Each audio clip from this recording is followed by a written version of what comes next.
तो देखो बच्चों, मैं जो भी क्वेश्चन लेकर के आता हूँ ना, वास्तव में बहुत ही चुनिंदा क्वेश्चन मैं लेकर के आता हूँ। वैसा क्वेश्चन नहीं कि हाँ बस वैसे ही देखा और सॉल्व कर दिया। मैं जो भी क्वेश्चन लाता हूँ बहुत चुन चुन के लाता हूँ, ताकि आपको वैसे ही क्वेश्चन एग्जाम में अगर आते हैं तो आप उसको कैसे टैकल करेंगे, विद इन ए टाइम में कैसे हैंडल करेंगे, बात वो होती है। देखिए आपके सामने जो एक क्वेश्चन है माध्य और बहुलक वाला है। अब देखिए यहाँ पर डिफरेंस दिया है। देखिए क्वेश्चन में दिया है यदि माध्य और बहुलक के बीच का अंतर जो है 87 है तो अनुभवजन्य संबंध का उपयोग करके माध्य और माध्यक के बीच का अंतर ज्ञात करो। देखो भैया, ये जो भी उपयोग करके दिया उसको तो बस आंसर से मतलब है। अब मैं कैसे किया वो चीज़ थोड़े मेरे को देखना है, लेकिन यहाँ पर हम लोग कैसे इसको सॉल्व करेंगे। देखो इसका जो फार्मूला होता है हम लोगों को पता होना चाहिए। पहले यहाँ पर दिया क्या है, माध्य और माइनस बहुलक। माध्य माइनस बहुलक का वैल्यू कितना दिया, 87 दिया। चूंकि फार्मूला हम लोगों को पता होना चाहिए। फार्मूला जो होता है बहुलक का, बहुलक इक्वल टू 3 माध्यिका, यही होता है। बहुलक इक्वल टू 3 माध्यिका माइनस 2 माध्य, ये होता है फार्मूला।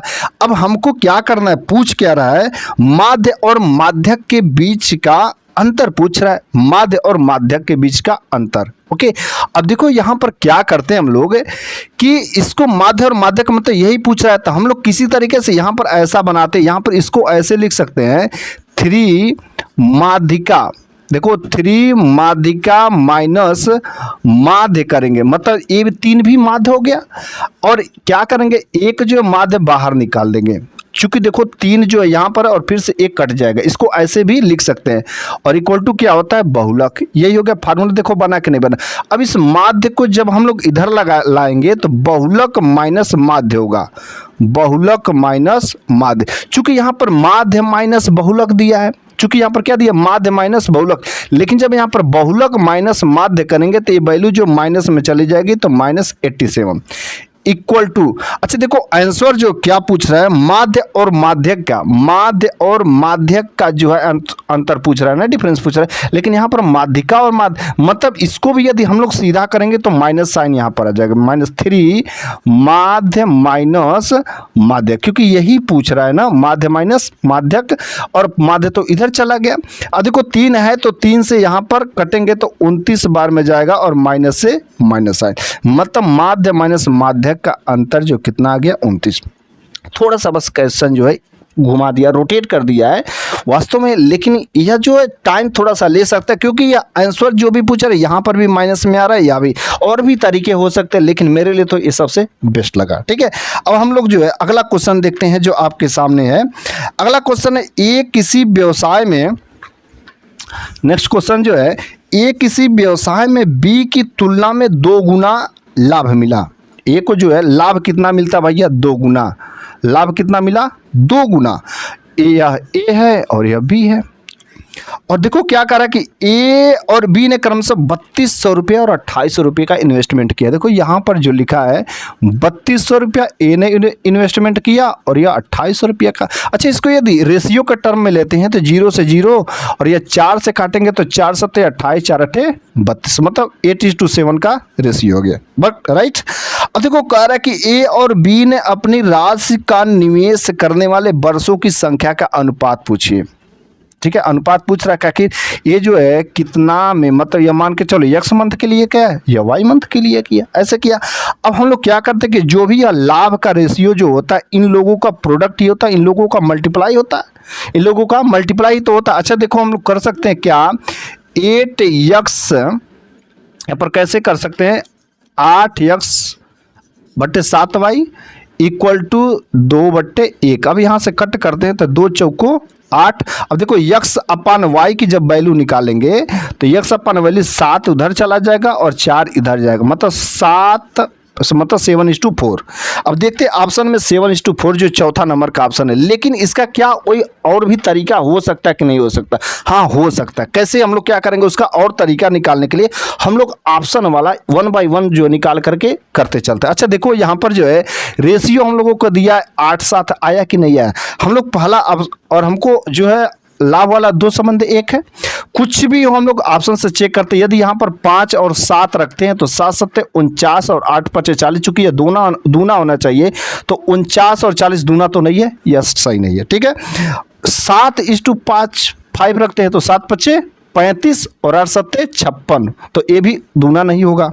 तीसरा देखते हैं 5 और 4 का जो दिया है तो 7 चौको 28 होगा और 8 5 40, ये भी नहीं दूना है। चूंकि हमको दूना चाहिए और 7 और 4 रखते हैं तो 7 चौको 28 और 8 7 56, मतलब इसका रेशियो तो दूना है, तो बस दूना ही तो चौथा वाला ऑप्शन इस तरीके से। तो जो बेहतर लगे आपको, ऑप्शन वाला मेथड जो बेहतर लग रहा है जिसमें टाइम कम लगे, तो मेरे हिसाब से तो ये भी ठीक है और ऑप्शन वाला भी ठीक है। बस आपका जो थोड़ा सा कैलकुलेशन और स्पीड जो है फास्ट होनी चाहिए। ठीक है, मन में ही करने की आदत थोड़ी सी हमको डालनी ही पड़ेगी, वरना हर चीज लिख करके करेंगे तो काम नहीं हो पाएगा। ओके, अच्छा नेक्स्ट क्वेश्चन जो आपके सामने है, 2 संख्याओं का लघुत्तम समापर्त और महत्तम समापर्त क्रमशः 21 और 7 है। यदि बड़ी संख्या छोटी संख्या के दूने से 7 अधिक है। अच्छा देखो, संख्या जो दिया है, पहला संख्या और दूसरा संख्या, इन्हीं दोनों का प्रोडक्ट जो होता है एलसीएम इंटू एचसीएफ, यही तो होता है, एलसीएम इंटू एचसीएफ यही होता है। अब देखो, पहला संख्या जो भी हो यक्स है और बड़ी संख्या जो इसके दूने से 7 अधिक है, बड़ी संख्या इसके दूने से, मतलब दूना ये हो गया और 7 अधिक हो गया, और एलसीएम कितना दिया 21 और 7। अब देखो हम लोग या क्या कर सकते हैं, इसको सॉल्व करें, इसको 1/1 मल्टीप्लाई करें, फिर से क्वाड्रेटिक इक्वेशन बनेगा, फिर से वहाँ से वैल्यू निकालेंगे। लेकिन क्या डायरेक्ट यहाँ से कोई वैल्यू नहीं निकल रही है, हम लोग कैसे रखते हैं। अच्छा यहाँ पर 7 दिया है तो यहाँ पर 7 ही यदि रखते हैं 7, और यहाँ पर देखते हैं तो 7 दूनी 14 और 7 21, मतलब जो हमारा वैल्यू है 7 ही होगा, मतलब यक्स की वैल्यू क्या होगी 7 होगी। पूछ क्या रहा है, छोटी संख्या, तो छोटी संख्या 7 होगी और दूसरा यक्स है, तो छोटी संख्या क्या होगा 7 होगा। ठीक है, तो यह से जो है मेथड जो है, ट्रिक जो है, बहुत शानदार तरीके से हम लोगों को माइंड में एकदम घूमना ही चाहिए, रहना चाहिए, वरना आप भूल जाइए। हाँ तो देखिए आपके सामने जो क्वेश्चन दिया है, एक घन है जिसके फलक का विकर्ण जो है 176√2 है। एक घन है, सिंपल सी बात है, यह घन है। ओके, एक घन है और इसको पिघला करके क्या बनाया जाता है, एक सिलेंडर बनाया जाता है। ठीक है, एक सिलेंडर बनाया गया और इस विकर्ण जो है, विकर्ण कितना दिया है 176/√2 दिया है। ओके, इसको पिघला करके बनाया जाता है। इसका कितना रेडियस होगा 16 सेंटीमीटर रेडियस है, और यह हाइट पूछ रहा है आखिर कितना होगा। अच्छा देखो यहाँ पर जो इसका डायगोनल है ना, चूंकि यह एक वर्ग है और वर्ग का डायगोनल का फार्मूला क्या होता है √2a, और √2a की वैल्यू दिया है 176/√2। अच्छा देखो, जब यहाँ से वैल्यू निकालेंगे तो √2 और √2 यहाँ पर नीचे चला जाएगा, तो यह रूट हट जाएगा और यहाँ पर 2 आएगा। अब इसको जो a की वैल्यू यदि निकालेंगे तो 2 8 16 और 2 8 16 मतलब 88 आएगा।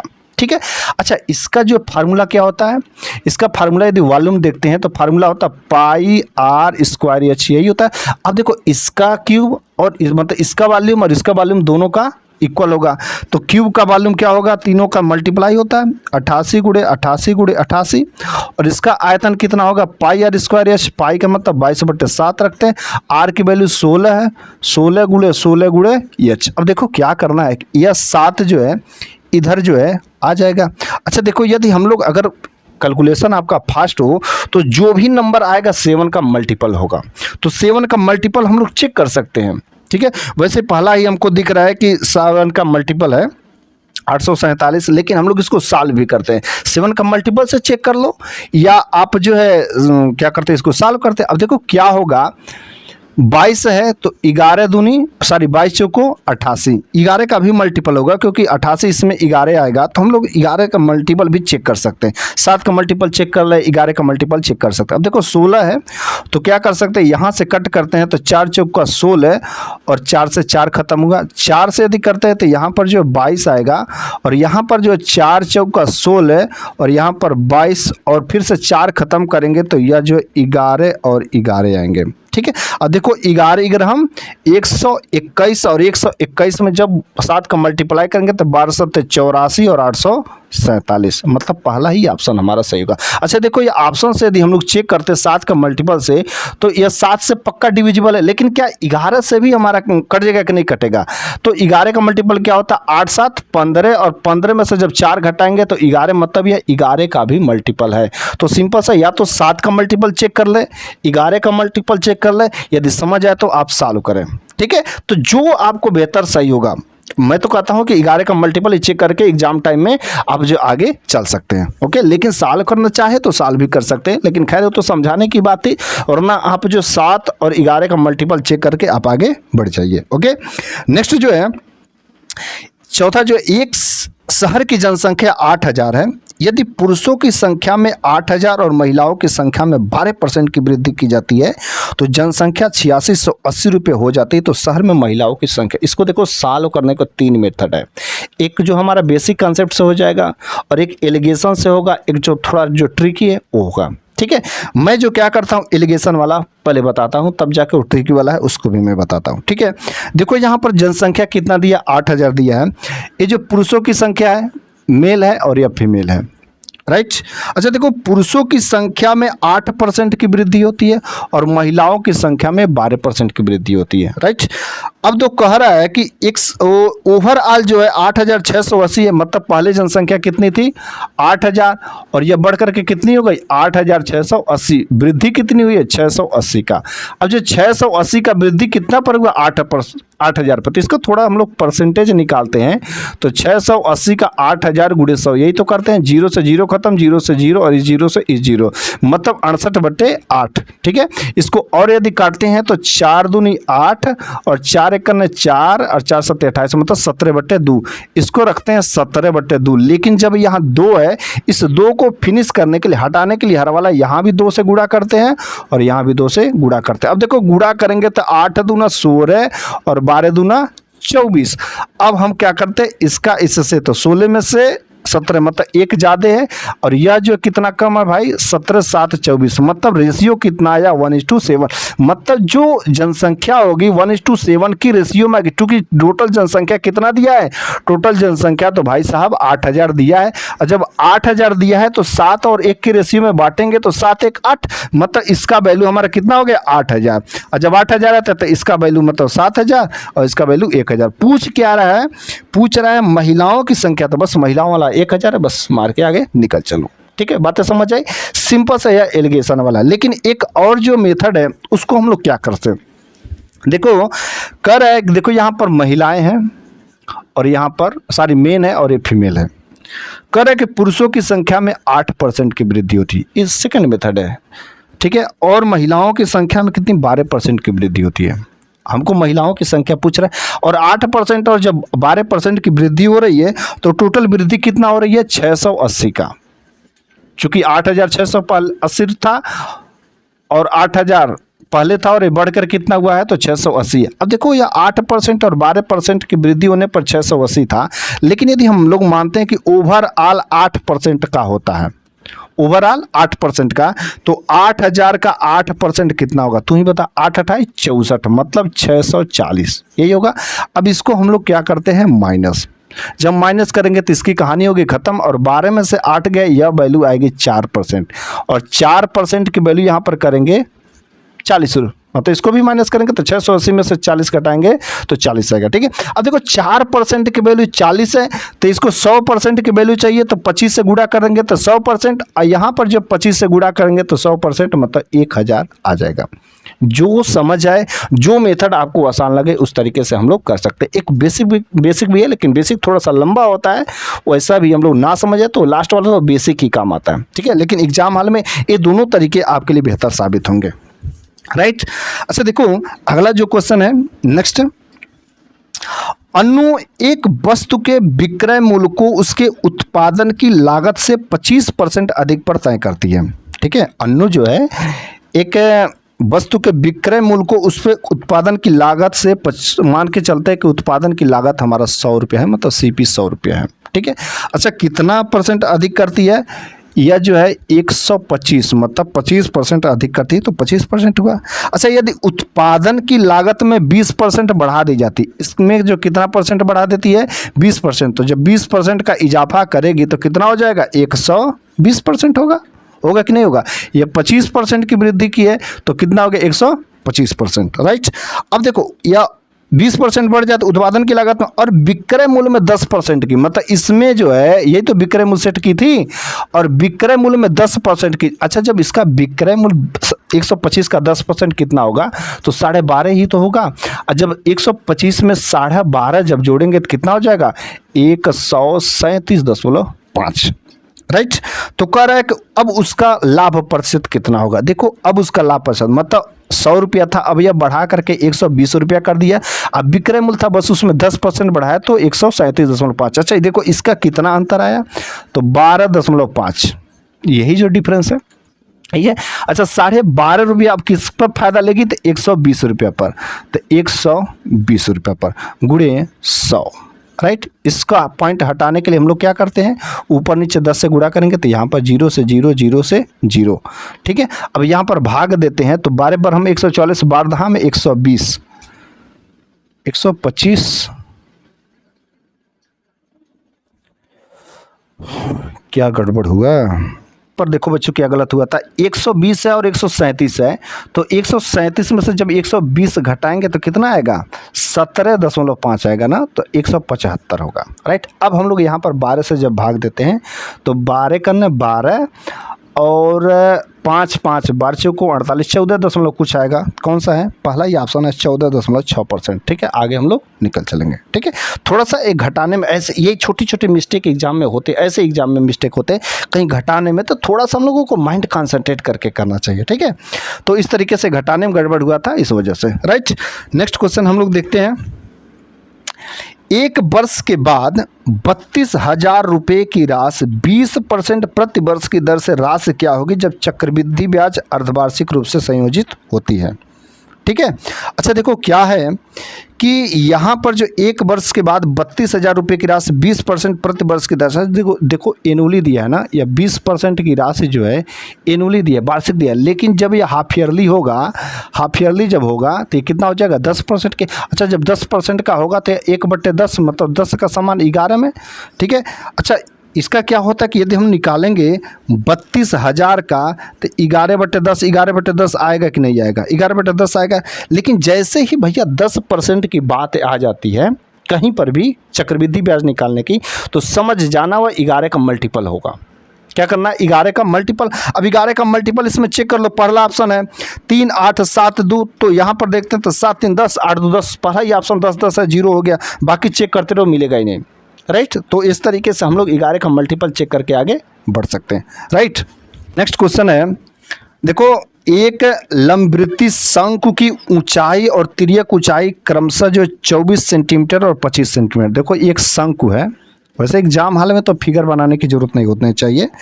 शंकु की ऊंचाई जो है, यह ऊंचाई जो है कितना दिया है, ऊंचाई 24 सेंटीमीटर दिया है और तिर्यक ऊंचाई 25 दिया है। चूंकि हमको ट्रिपलेट पता होना चाहिए 7 होगा, ठीक है। पाई का मान 22/7 है, इसलिए शंकु का वक्र पृष्ठीय क्षेत्रफल ज्ञात कीजिए। अच्छा देखो यहाँ पर जो भी दिया है 550 है, तो हम क्या करते हैं कि इसको वक्र पृष्ठीय क्षेत्रफल का है तो पाई आर एल होता ही होता है।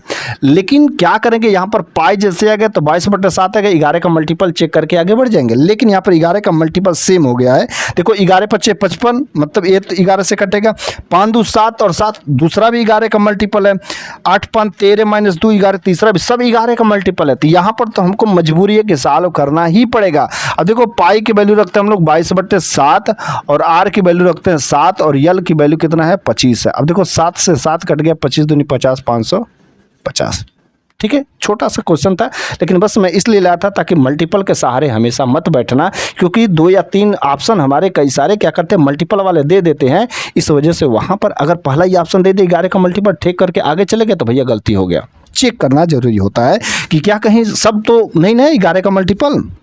नेक्स्ट क्वेश्चन हम लोग देखते हैं। किसी धनराशि पर 2 वर्षों के लिए 12.5% प्रति वर्ष की दर से चक्रवृद्धि ब्याज और साधारण ब्याज का अंतर 45 रुपया है। ठीक है। तो कह रहा है कि वह धनराशि क्या होगी। देखो यह बहुत ही शानदार, ठीक है। आप जो भी 1:2:3 जो भी लोग रेशियो लगाते हैं वो सब चीज़ें छोड़ो, मैं एकदम सटीक मेथड बताऊंगा, देखते ही आंसर मार दोगे। जैसे कोई आपको कुछ करना ही नहीं, देखो क्या करना है, जिसका भी यदि हम लोग 12.5% दिया है कि नहीं दिया है, ध्यान से देखिएगा। 12.5% के यदि हम लोग फ्रैक्शन वैल्यू लिखते हैं तो 1/8 होता है। ध्यान से देखिएगा, 1/8 मतलब जिसका भी हम लोग जो फ्रैक्शन वैल्यू लिखते हैं 1/, के टर्म में आ जाता है। बस ये ट्रिक जो उन्हीं पर काम करेगा। जैसे मान के चलो हमने क्या कर दिया 20%, 20% का वैल्यू क्या होता है 1/5 होता है। 25% हमने कर दिया तो 25% की वैल्यू क्या होती है कि 1/4 होती है। ऐसे आता है कि एक 14 सही 2/7% का दे दिया तो यहाँ का वैल्यू 1/7 होता है। मतलब जो भी हमारा 1/, के टर्म में फ्रैक्शन वैल्यू होगा, यह ट्रिक उन्हीं लोगों पे काम करेगा, बाकी पे काम नहीं करेगा। अब देखो 12.5% की वैल्यू है तो इसका फ्रैक्शन वैल्यू क्या होगी 1/8 होगी। 1/8 होगी मतलब यह धन जो है 8 से 9 हुआ है, 8 से 9। अब देखो चूंकि 2 साल का है तो 2 साल हम लोगों ने कर लिया, तो 8 28 64 और 9 9 81। अंतर कितना दिया है, अंतर दिया है 45। अंतर कितना दिया है 45। जब अंतर दिया तो कुछ नहीं करना है, बस इसी में हम लोग क्या करेंगे 45 से मल्टीप्लाई कर देंगे, जो प्रिंसिपल होगा हमारा आ जाएगा। इससे आसान क्या हो सकता है, कभी आपने सोचा भी नहीं होगा। देखो अब इसको गुणा करते, अब तुमको गुणा ना करना है तो भी बेकार है। 45 दूनी 90 दूनी 180 और 27 270 और 270 और 45 दूनी 90 90 दूनी 180 18 आएगा और 45 दूनी 90 27 270 और 88 जोड़ेंगे तो 288 आएगा। यही हमारा प्रिंसिपल हो जाएगा, ठीक है। अब देखो यह जो इसमें भी अगर मान के चलो यही हमारा अंतर दिया रहता है कि 20%, तो 20% मतलब क्या होता है 5 का 6 रहता, ठीक है, 5 का 6 रहता। तो जो भी रहता है 2 साल का है तो 2 साल करके हम लोग जो भी अंतर है बस उसी से हम लोग मल्टीप्लाई कर देंगे, बस वही हमारा आंसर मूलधन आ जाएगा। 100% है, यह बहुत ही शानदार ट्रिक है। और राइट, नेक्स्ट क्वेश्चन हम लोग देखते हैं। किताब की बिक्री करते समय अंकित सूची मूल्य पर 20% की छूट देता है। यदि वह 24% की छूट देता है तो वह 70 रुपये कम लाभ कमाता है। देखो यहाँ पर इसको कलम उठाने की जरूरत नहीं है, थोड़ा सा लिख हो सकता है 5 सेकंड का बस गेम बच जाएगा इसका। देखो पहले वह 20% का छूट दिया और फिर से बाद में वो 24% का छूट दिया, तो कह रहे कि वह 70 रुपया कम, पहले मतलब 20 रुपया छूट दे रहा था और वह जब बाद में 24% का छूट दिया, मतलब ज़्यादा छूट दिया, तो उसको कितना परसेंट का, मतलब 70 रुपया कम लाभ होता है। कितना पर 4% पर, ठीक है। तो बस 100 का निकाल देंगे। अब देखो हम लोग क्या करते हैं, सीधा यहाँ पर ऐसे भी करते हैं, 4% के वैल्यू 70 है तो इसको 100 करने के लिए तो इसको 25 से इधर मल्टीप्लाई किए तो 25 से इधर मल्टीप्लाई करें, 25 7 175 17 150, ऐसे हम लोग आगे चल पड़ेंगे। या आप जो पूरा तरीका आप निकालिए, 20% छूट है तो 80 में माल बेचा है और 24% की छूट है तो वह क्या 76 में माल बेचा है। कितना परसेंट कम, 4%। अब यहाँ पर भी तो 4% की वैल्यू कितना है, 4% की वैल्यू 70 है तो 100% की वैल्यू 25 है तो 25 7 175, बात वही है। जिस तरीके से आपको आसान लगे वो वाला तरीका आप अपना सकते हैं, राइट। नेक्स्ट जो है एक, यह जो है ज्योमेट्री का क्वेश्चन है। एक वृत्त में जीवाएं ए बी और सी डी आंतरिक रूप से ई पर प्रतिच्छेद करती हैं, काटती है। यह हमारा सर्कल है और ए बी और सी डी जो दो जीवाएं हैं, A B C D, right. Correct. C D equal to 16, total यह 16 दिया है और डी ई 6 है। डी ई मतलब यह ई पर काटती है तो डी ई 6 है तो यह 10 हुआ और ए ई जो है 12 है तो ये इसका जो पूछ रहा है एक्स की वैल्यू, मतलब बी ई का वैल्यू पूछ रहा है। देखो यहाँ पर फार्मूला कुछ नहीं होता है, यहाँ पर यही होता है कि डी ई इंटू सी ई, मतलब इसका प्रोडक्ट इंटू इसका प्रोडक्ट इक्वल टू हमारा ए ई इंटू ई बी, यही होता है ए ई इंटू ई बी। मतलब सीधा सा बात है 10 गुणे 6 बराबर 12 गुणे यक्स, तो 10 छक्के 60 और 12 पच्चे 60, मतलब यक्स इक्वल टू कितना हो जाएगा 5, राइट। इस तरीके से हमारे यह क्वेश्चन ऐसे ही सॉल्व हो जाएगा। इसको फिगर भी बनाने की जरूरत नहीं थी, लेकिन फिगर बनाएंगे तभी तो ये वैल्यू मिक्स दे दिया था तो होगा, राइट। अब देखो यह जो ट्रिग्नोमेट्री के क्वेश्चन है, लास्ट बस एक और क्वेश्चन देखते हैं। देखो यहाँ पर क्या दिया है, क्वेश्चन दिया है 5 साइन थीटा इक्वल टू 4 और जो आपके सामने वैल्यू दिया है 6 थीटा प्लस 4 काट थीटा अपन 4 टेन थीटा माइनस 5 काट थीटा, इसका वैल्यू निकालना।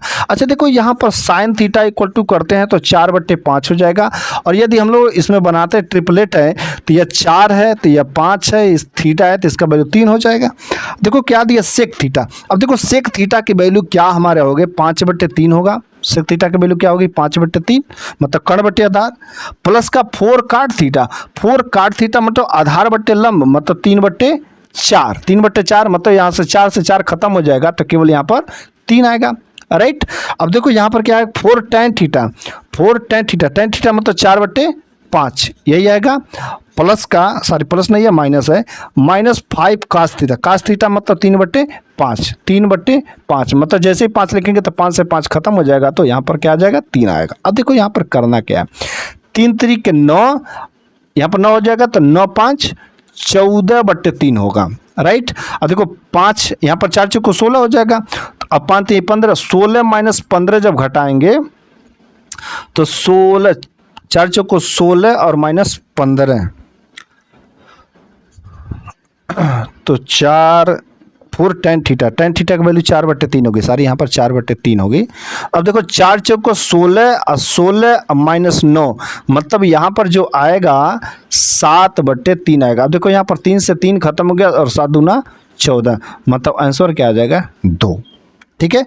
तो ये थे आपके आज के ज़बरदस्त प्रैक्टिस सेट, जो कुछ ऐसे चुनिंदा क्वेश्चन मैं आपके लिए लेकर के आया था, और वास्तव में मुझे पूरा विश्वास है कि आपको ऐसा कंटेंट और इस टाइप के क्वेश्चन बहुत ही अच्छे, क्योंकि मैं ऐसा वैसा फालतू क्वेश्चन मैं लेकर के प्रैक्टिस पूरा नहीं करा देता हूँ। मैं हर प्रकार के उन्हीं क्वेश्चनों को चूज करता हूँ जो आपके लिए बेहतर साबित हो सकते हैं, जो आपको एग्जाम में मतलब मुश्किल पैदा कर सकते हैं, जो टाइम ले सकते हैं, बस उन्हीं क्वेश्चनों को मैं लेकर के आता हूँ ताकि आप उन क्वेश्चनों पर कमांड बना सकें। तो बस आज का सेशन मेरा यहीं पर समाप्त होता है। अगले सेशन में मैं कुछ ऐसे फिर से ज़बरदस्त तरीके में लेकर के आऊँगा जो आपके लिए बेस्ट जो है साबित होंगे।